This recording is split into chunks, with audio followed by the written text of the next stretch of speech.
May 1948. The Bay of Trieste was bathed with evening sunlight. The sea was the colour of petrol, turning to a silvery grey and sparkling with a million twinkling reflections as it stretched towards the horizon.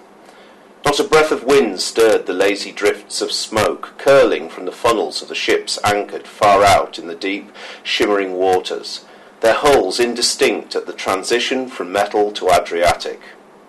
To his right, across the bay, stood a fairy-tale castle that gleamed a bright white, burnished by the warm tones of the late sun, its gardens a verdant feast of green foliage and great tumbles of mauve wisteria against the harsh limestone of its promontory.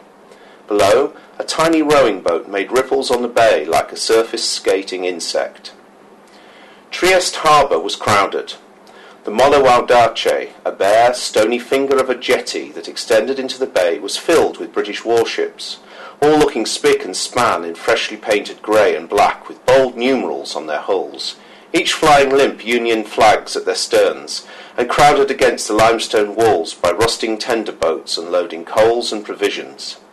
Fishing boats, with their red sails drying in the heat of the late afternoon, were jostling against smoky cargo vessels in an untidy profusion of masts, nets, crane jibs, and drifting steam within the old harbour, whilst the dusky black passenger steamer approached the stone jetty of the Molo Bersagliere, returning from Cittànova with its deck populated by Yugoslav soldiers and peasant men and women clutching bags and baskets of produce to sell or barter amidst the bustle and noise of the British zone.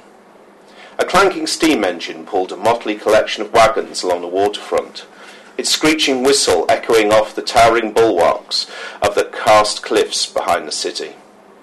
Private Paul Brierley was looking down from a magnificent vantage point high upon this massive escarpment.